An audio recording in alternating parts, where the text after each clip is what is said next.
अस्सलाम वालेकुम नाजरीन, मैं हूं आपका होस्ट समीर बेग और आप देख रहे हैं FM4 के टीवी का प्रोग्राम नाज बरदारिया, जो कि पाकिस्तान का सबसे मोतबर हालात हाज़िरा का प्रोग्राम है। मैं साथ स्टूडियो में मौजूद है हमारे मुल्क के मुमताज़ नौजवान सीनियर कॉलेज में का तजियाकार अदरीसना साहब, तो इनसे बात करते हैं। अस्सलाम वालेकुम सर। वालेकुम, कैसे हैं आप? अल्हम्दुलिल्लाह। सर, हुकूमत ने IMF के कहने पर अवाम पर जुल्म के पहाड़ तोड़ दिए। बिजली, गैस और अशियाए खुर्दोनोश की कीमतों में होश रुबा इजाफा किया, लेकिन IMF अभी भी खुश नहीं। आखिर IMF चाहता क्या है? समीर, IMF क्या चाहता है उस पर तो हम बाद में बात करेंगे। सबसे पहले तो मैं दो जुमले अर्ज कर दूं। पहली बात, बहसीयत कौम, मतलब हम पूरे के पूरे पाकिस्तानी 24-25 करोड़ पाकिस्तानी, हम सिरे से पाकिस्तानी नहीं हैं जी। मैंने पहले भी कहा कि हम पार्टियों में बटे हुए लोग जो मुस्लिम लीग नून के साथ वाबस्ता हैं, आप उन्हें पटवारी कहें या जो भी कहें, वो लीगी हैं। जो पीपल्स पार्टी के साथ जुड़े हुए हैं वो जियाले हैं। जो PTI के साथ जुड़े हुए हैं वो बस PTI के कारकुन हैं। हम कभी भी पाकिस्तानी बन के ना सोचते हैं, ना हमारी सोच वहाँ तक जाती है। इसी तरह पॉलिटिकल पार्टीज़ को देख लीजिए, वो भी सिंसियर नहीं है। कोई एक मुहिब वतन नहीं है। उन्हें ये होता है कि हमें इक़्तिदार मिले, जैसे मर्जी मिले, जिस मर्जी कीमत पर मिले, इवन के वो मुल्क और कौम की कीमत पर भी इक़्तिदार हासिल करना चाहते हैं। जी। मैं आपको छोटी सी एग्जाम्पल देता हूँ। इमरान खान साहब के खिलाफ तहरीक अदम एतमाद पेश होती है और उनकी हुकूमत जो है वो गिरा दी जाती है। विफाक में हुकूमत गिर जाती है और वो अपने सूबाई हुकूमतों को कह देते हैं कि आप IMF को ख़त लिखें कि वफाकी हुकूमत को उसके साथ डील ना करें, उसे कर्जे ना दें और अगली किस्त ना दें। इमरान खान साहब। और फिर एक सूबा जो है हमारा खैबर पख्तूनख्वा, वो ख़त लिख भी देता है IMF को। इसका मतलब ये है कि हम कभी भी पाकिस्तानी नहीं बने, हमने खुद IMF को खत लिखवाए। अच्छा, मतलब ये कि अगर इमरान खान की हुकूमत है तो ठीक है, मामला चलेंगे। अगर इमरान खान की हुकूमत नहीं है तो मामला नहीं चलेंगे। जी। यही सोच जनाब इसाक डार साहब और हमारे बाकी लोगों की है कि अगर हमारी हुकूमत है तो फिर ठीक है, मामला चलेंगे, वरना फिर हमने हुकूमतें नहीं चलने देनी। आप मुल्क का बेड़ा गर्क हो जाए, हमने हुकूमत नहीं चलने देनी। ना हमारे पास पैसे होंगे, ना हुकूमत चलेगी, ना मुल्क चलेगा, तबाह हो जाए कौम, मुल्क बर्बाद हो जाए, हमें इससे क्या लेना देना। अच्छा, ये सोच है हमारी। अब IMF को जब आपने ख़त लिखे, आपके सूबे ख़त लिख देते हैं कि हमारा विफाक के साथ कोई ताल्लुक़ नहीं है, इसके ज़िम्मेदार सूबे नहीं होंगे, इसका ज़िम्मेदार विफाक होगा, तो मुझे बताइए कि क्या वो इस मुल्क पर एतमाद करेंगे कि आपके यूनिट जो हैं, जो बड़े यूनिट हैं, वो ये कह रहे हैं कि ये कर्जा हमारी मंशा के मुताबिक नहीं लिया जा रहा, वफाकी हुकूमत अगर लेती है तो सूबे उसके ज़िम्मेदार नहीं हैं। अब उन्होंने फिर मतलब बहुत सारी आप पे शराइत आयद की, बहुत सारी आपसे सिक्योरिटीज़ मांग ली। आपने जो श्योरिटीज़ मांगी थी, उन्होंने सिक्योरिटीज़ मांगी थी, वो दी। उन्होंने कहा कि इतने डॉलर्स हों, इतने अरब डॉलर हों, आप उसके पीछे भागे। फिर उन्होंने कहा कि आपके दोस्त ममालिक इसकी गारंटी दें, वो इंश्योर करें। उन्होंने श्योरिटी दे दी। अच्छा, बहुत सारी चीज़ें थी। उन्होंने कहा कि आप लोग पैसे लेते जाते हो, कोई दी एंड नज़र नहीं आ रहा कि आप कब तक लेते जाओगे और हम कब तक देते जाएंगे। आपने पैसे देने कहाँ से हैं, वो पहले ही उन्होंने फार्मूला तय किया हुआ है कि आप बिजली महंगी करेंगे, आप गैस महंगी करेंगे, आप लोगों से नए टैक्स लेंगे। तो नए टैक्स अब उन्होंने फिर लोगों, जब इस हुकूमत को कहा जो इस वक्त इत्तेहादी हुकूमत है कि आप बिजली भी महंगी करें, आप सुई गैस भी महंगी करें। सुई गैस में तो 500% इजाफा किया ना उन्होंने। अच्छा, बिजली की कीमतों में भी अब तक 300 गुना इजाफा तो कर चुके हैं ये जी, और अभी मजीद कर रहे हैं। हर रोज इजाफा हो रहा है, ये नहीं है कि एक दिन होता है, हर रोज, हर महीने में 2 दफा इजाफा होता है। IMF आप अब ये कहते थे इन्हें मुश्किल फैसले, फिर इन्हें समझ आई कि अब मुश्किल फैसले क्या है कि ना, तो अपनी जगह सही नहीं करानी, अब खामोश रह के अब खामोश फैसले हो रहे हैं। अब हो मुश्किल फैसले, लेकिन बड़ी खामोशी से चुप चुपीते फैसले कर रहे हैं। लोगों को समझ नहीं आ रही, बजट आया है, बजट कैसा आया, बजट में क्या हुआ, लोगों को बखुदा बिल्कुल समझ नहीं आ रही। और अगर किसी को समझ आ भी रही है तो वो बोल इसलिए नहीं रहा, एक तो उसे डर है कि मुझे PTI का कारकुन समझ के उठा लेंगे और मैं अगर 10-15 दिन रगड़ा खाया तो मेरा क्या बनेगा, एक ये डर है। दूसरा, जो पटवारी हैं वो तो ये समझते हैं कि जनाब जो भी शहबाज शरीफ साहब और नवाज शरीफ साहब और मरियम बीबी जो भी कर रहे हैं, ये तो बस अल्लाह का हुक्म है, वो पूरा कर रहे हैं, तो इन्हें जो भी करना है करने दें इन्हें। अच्छा, ये सूरत हाल है। वो नहीं, पाकिस्तानी बन के नहीं सोच रहे। IMF आपसे क्या चाहता है? IMF चाहता है कि आप अवाम के खून का आखिरी कतरा तक निचोड़ लें। मतलब अवाम ने पैसे देने, ये बात तो तय हो गई है कि पैसे अवाम ने देने हैं जी। IMF को भी इस बात का पता है, सबको पता है, हुक्मरानों ने सिर्फ लूट रहे हैं।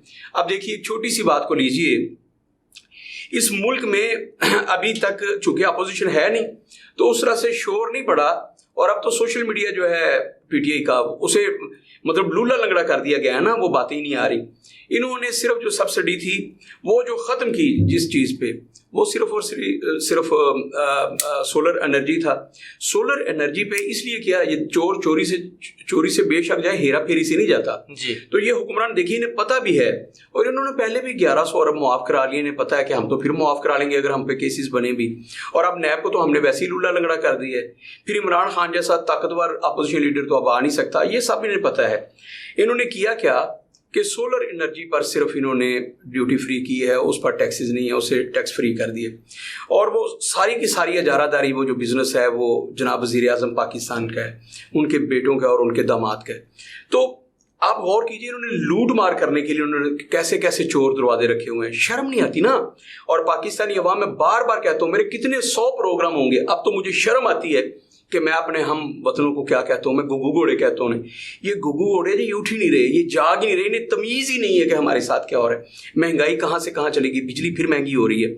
IMF ने जो इनसे अब 2 मुतालबात और रखे हैं, अगर वो मुतालबात और ये पूरे कर देते जो इन्होंने पूरे कर देने, क्योंकि ये इनकी तो रड़ियाँ निकल गई हैं, ये तो लीले ले रहे हैं ना कि IMF राजी हो जाए, किसी सूरत भी राजी हो जाए। अब वज़ीर आज़म दौरे फ्रांस पे गए हैं तो वहाँ भी यही तरले करते रहे। इनके दौरे का मकसद ये था कि किसी तरीके से IMF राजी हो जाए। इसहाक डार साहब अमेरिकी जाके मिलते हैं सफ़ीर से और उससे तरला करते हैं कि आप हमारे लिए कोशिश करें, IMF को राज़ी करें कि वो हमारे साथ मुआहदा बहाल करें। तो अभी तक वो स्टाफ लेवल की मीटिंग करने के लिए तैयार नहीं है। जून में तो उन्होंने कहीं भी स्केड्यूल नहीं किया आपके साथ मीटिंग, स्टाफ लेवल की मीटिंग में नहीं है। जून गुजर रहा है, अब ईद के बाद जाके वो नए जुलाई में अगर नई मीटिंग स्केड्यूल करते हैं तो शायद उसमें आपकी सफारतकारी और आपके तरले और मिन्नतें काम आ जाएं। और उससे पहले उन्होंने जो आपको कहा था, उन्होंने कहा था कि आपने पेट्रोल में, अच्छा पेट्रोल का सुन लें आप, पेट्रोल में अवाम के साथ जो जुल्म हुआ है, पेट्रोल आया रशिया से और उन्होंने कहा कि हमने सस्ता पेट्रोल ले लिया, सस्ता पेट्रोल ले लिया, सस्ता पेट्रोल ले लिया। मैं हैरान था कि अमेरिका बहादुर की इजाज़त के बगैर जनाब शहबाज शरीफ इतने दिलेर हैं, ये शेर बब्बर, ये सचमुच का शेर बन गया है। अब गीदड़ अगर शेर की खाल पहन ले तो वो शेर तो नहीं। मैं हैरान था कि शहबाज शरीफ इतना शेर है कि इसने अमेरिका को आंखें दिखा दी हैं और जनाब जाके तेल ले लिया। अच्छा अब देखिए, IMF ने कहा कि आप तेल उसी रेट पर देंगे, दुनिया में आपको मुफ्त तेल भी मिल जाए तो आप देंगे उसी रेट पर, और आप देखिए उसी रेट पर मिल रहा है तेल। तो ये लोगों के साथ जो जुल्म हो रहा है, आप तेल मुफ्त भी लिए हैं जो कि आपको मिलेगा नहीं।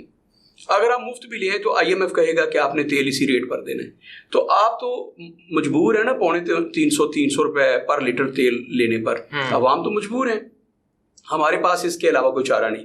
हुकूमत वक्त जो है, मैं बार बार अर्ज कर रहा हूँ कि मुझे इससे कोई कंसर्न नहीं। भाई जिन्होंने 9/11 किया है पाकिस्तान में, 9 मई के वाक़यात को 9/11 कह रहे हैं ना, जिन्होंने 9/11 किया है 9 मई के वाक़यात, उनको कैफ़र किरदार तक पहुँचाना चाहिए। मैं तो इसका हमायती हूँ, और मैं इसका हमायती हूँ कि उनके जो ट्रायल है वो आर्मी एक्ट के तहत चलना चाहिए, आर्मी की अदालतों में चलना चाहिए। मैं तो इसका हमायती हूँ, उनके साथ किसी किस्म की राय नहीं बरतनी चाहिए।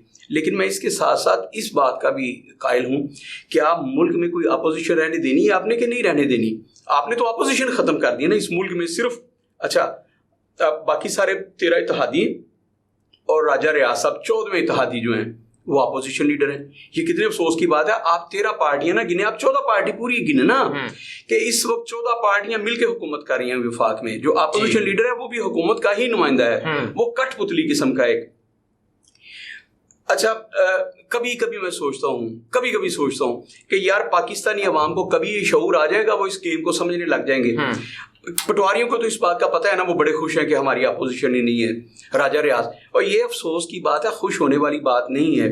कोई बंदा ऐसा होगा जो अवाम की आवाज़ पार्लियामेंट में उठाएगा, कोई बंदा नहीं उठा रहा। हुकूमत जो कहेगी वही बात अवाम की है, क्योंकि वो अवाम के मुंतखब नुमाइंदे हैं और वो पहुंच गए हैं, और जो वो कह रहे हैं वो अवाम की आवाज़ है। ये उनके पास पली है और ये कह के वो महंगाई कर रहे हैं और मुश्किल फैसले, सख्त फैसले और कड़े फैसले कर रहे हैं।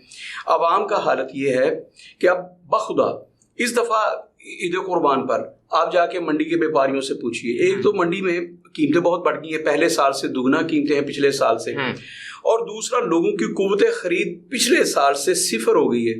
लोग पिछले साल जितनी कुर्बानियां भी नहीं खरीद सकते, वो भी पैसे उनके पास नहीं है जितने पिछले साल थे जी। लेकिन चीजें जो है वो दुगनी हो गई हैं। मतलब 1 लाख का जो जानवर था वो 2 लाख का हो गया जी, और जिसके पास पिछले साल 1 लाख था अब उसके पास 50,000 रुपए भी नहीं। तो ये है हुकूमत के मुश्किल फैसलों से। आप गौर कीजिएगा कि पाकिस्तान के अवाम को डिलीवर करने के लिए इनके पास क्या है। मैं समझता हूं कि जब तक खौफ खुदा इनके दिलों में पैदा ना हो, जो कि नहीं हो सकता है, अवाम जो है ये तो बिल्कुल, मैं इनसे नाउमीद हो चुका हूं कि ये कभी उठेंगे, कभी एहतजाज। मैं बार बार कहता था कि भाई आपके पास सोशल मीडिया तो है ना, आप सोशल मीडिया के जरिए आवाज़ क्यों नहीं बुलंद करते? आप अपने हुक्मरानों को ये क्यों नहीं बताते कि हम आपसे तंग आ गए हैं और इसके बाद हमारी बस हो गई है, इससे ज़्यादा हम आपके सख्त फैसले, मुश्किल फैसले बर्दाश्त नहीं कर सकते, हम में सकत नहीं रही। मौजूदा बिल के खिलाफ कोई उठा ही नहीं। और पंजाब का जो बजट है वो सबसे घटिया तरीन बजट। और मैंने कहा था, चूंकि ना यहाँ हुकूमत है ना यहाँ अपोजिशन है, उन्होंने जब 5% बढ़ाई पेंशन, तो मैंने उसी वक्त कहा था खुदा का खौफ करें आप में बिल्कुल खुदा का खौफ नहीं है। खैर अवाम उठे नहीं है और जब तक अवाम अपने हक के लिए उठेंगे नहीं, उस वक्त तक इस मुल्क में ना कोई तब्दीली आ सकती है। IMF के मुतालबात बढ़ते रहेंगे, IMF डू मोर के मुतालबात करता रहेगा और हुकूमत जो है वो मुश्किल फैसलों के नाम पर फैसले करते जाएंगे। अपोजिशन है नहीं और जो हुकूमती कारकुन हैं वो उस पर आमीन कहते जाएंगे, आमन्ना व सदकना, ये होता रहेगा और पाकिस्तान मजीद कर्जों की दलदल में गिरता जाएगा। जी सर, बहुत शुक्रिया। अपने मेज़बान समीर भाई को इजाज़त दीजिए। अल्लाह हाफिज़।